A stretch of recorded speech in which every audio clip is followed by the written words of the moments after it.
নতুন সকাল, নতুন আলো, নতুন বছর সবার কাটুক ভালো। Hello everyone, good morning. কেমন আছো তোমরা সবাই? আশা করি তোমরা সবাই খুব ভালো আছো আর সুস্থ আছো। সকলকে জানাই শুভ নববর্ষের প্রীতি ও শুভেচ্ছা। নতুন বছর সবার খুব ভালো কাটুক, এটাই মনস্কামনা করি। আর নতুন বছরে সারাদিন আমি কি করলাম, নতুন দিনে সারাদিন কিভাবে কাটালাম, সব কিছু স্মৃতি করে রাখার জন্য আজকের এই ছোট্ট মিনি ব্লগটা। তো ভিডিওটা একদমই ছোট হবে, আশা করি তোমরা শেষ অবধি দেখবে আর আজকের ব্লগটা তোমাদের খুব ভালো লাগবে। পয়লা বৈশাখ মানেই বাঙালিদের কেনাকাটা তো লেগেই আছে, তো কম বেশি সবাই মার্কেটিং করে, নতুন বছর বলে কথা। তো আমিও আমার ঘরটাকে নতুন রূপে দেখার জন্য আমি কিছু মার্কেট করেছি, কেনাকাটা করেছি। তো এই কুশন কাভারগুলো কিনেছি আর এই বেড কাভারটা কিনেছি। তো বেড কাভারের কালারটা কেমন হয়েছে অবশ্যই কিন্তু বলো। আর আমার এই ঘরটাকে নতুন বছরে একটু নতুন করে দেখার জন্য আমি এই ঘরটাকে একটু নতুনভাবে সাজানোর চেষ্টা করব। তো তোমরা ভিডিওটা দেখতে থাকো, আশা করি তোমাদের খুব ভালো লাগবে। বাঙালিদের 12 মাসে 13 পার্বণ তো লেগেই আছে, তারপরে আজকে পয়লা বৈশাখ। আর উৎসবের দিনে বাঙালিরা বেশিরভাগই কিন্তু লাল সাদা রঙের ড্রেস পরে থাকে, সে শাড়ি বলো, ধুতি পাঞ্জাবি বলো, ছোটো বাচ্চাদের জামা কাপড়ই বলো, সব কিছু। তো আমিও সেরকম পয়লা বৈশাখে নতুন এই কভারগুলোও কিনেছি। নতুন বছরে ঘরটাকে আমি সাদায় রঙিন করতে চেয়েছিলাম, সাদা রঙের একটা স্নিগ্ধটাই আলাদা।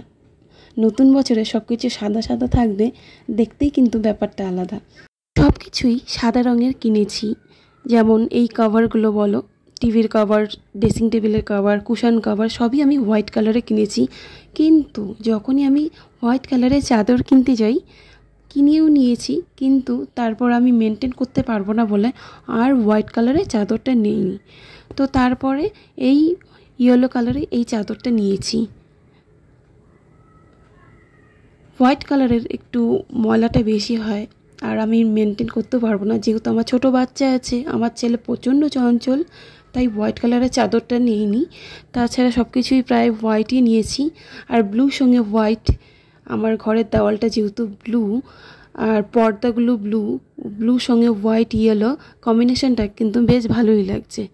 আর এই দেখো আমার ঘরটাকে আমি এইভাবেই নতুন বছরে নতুন করে সাজিয়েছি। তো তোমাদের কেমন লাগছে অবশ্যই কিন্তু কমেন্টে বলো। তো কেমন লাগছে অবশ্যই বলো। এগুলো কিন্তু আমার রূপোর গণপতি পাপা, এখানে 4টি রূপোর গণেশ আছে। আমার হাজব্যান্ড সেন্ট্রাল গোল্ডে কাজ করে, তো সেখান থেকে এগুলো পেয়েছে। তো কি সুন্দর দেখতে না।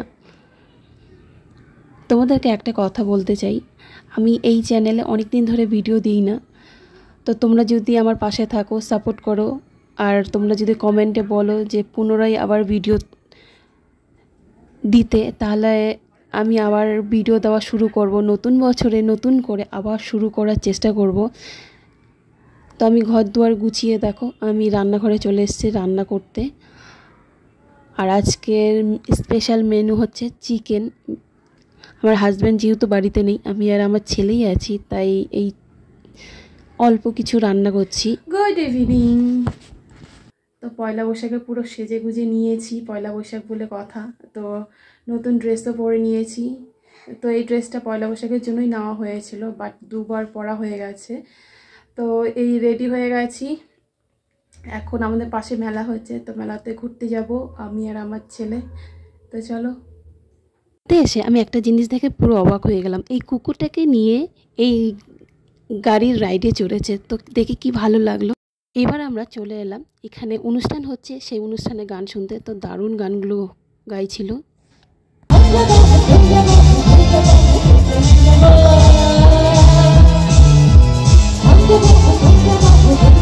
মেলায় আসতে না আসতেই আমার ছেলের বায়না শুরু, ও এখন মিকি মাউসে চড়বে। ওই দৌড়ে গিয়ে মিকি মাউসে, দেখো মিকি মাউসে উঠেও গেল। আর এই মেলাটা আমাদের বাড়ির পাশেই, বাসন্তী পূজার উপলক্ষে 12 দিন ধরে মেলা চলে। আজকে পয়লা বৈশাখ, আজকেই লাস্ট মেলা এটা। তো এর জন্য ও মেলাটা আজকে ঘুরতে এসেছি। তো বেশ এসে দেখি ভালোই ভিড় হচ্ছে।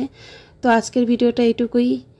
তোমাদের ভালো লেগে থাকলে প্লিজ আমার চ্যানেলটাকে সাবস্ক্রাইব করে দিও, পাশে থাকা বেল আইকনটা অল করে দিও। আমার ছেলে দেখো ফুচকা খাচ্ছে, পুরো ঘেমে গেছে। তো আজকের মতন টাটা।